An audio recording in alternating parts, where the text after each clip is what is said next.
Nährbodenstoffe, geht schnell, super einfach und lässt die Eisenabsorption super wirken. Also das heißt, B12 ist auch an den ganzen Eisenprozessen beteiligt, wie ich das vorher schon gesagt habe.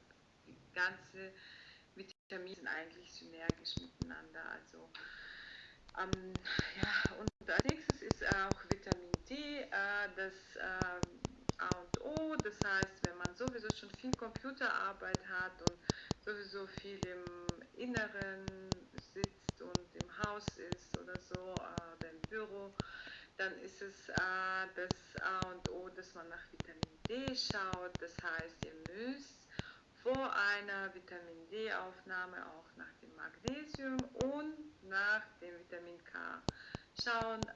Das bedeutet, am besten nehmt ihr da eine Vitamin K-Präparat separiert oder ihr guckt eben, welche Lebensmittel da geeignet sind, zum Beispiel Karotte oder ja, je nachdem, was ihr da findet.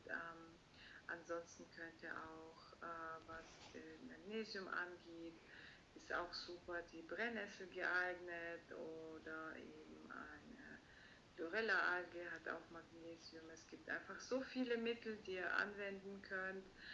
Ansonsten könnt ihr auch diese Koralle anwenden, die Sango-Koralle. Da müsst ihr auch gucken, in wie viel Abständen ihr zum Essen die einnimmt. Es ist alles dann bei isolierten Produkten ein bisschen kompliziert, wie gesagt, aber am empfehlenswertesten sind diese, die ich genannt habe.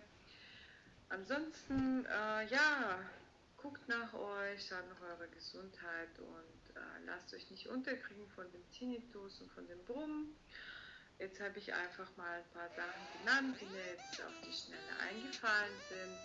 Es wird jetzt ein ziemlich langes Video, aber es ist wie gesagt eine lange Leidensgeschichte, was den Tinnitus und sowas angeht, vor allem weil man es einfach eventuell chronisch hat, dadurch, dass man einfach immer am Computer sein muss oder war oder wie auch immer und Fehlhaltung hatte oder ja.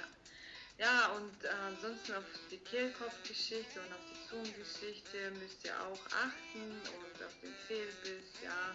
Es ist alles ineinander verzwickt und synergisch, also achtet auf euch. Und ich werde noch ein paar Videos verlinken und ein paar Videos abdrehen, dass ihr auch weiterhin informiert bleibt und ja, abonniert meinen Kanal, ich freue mich.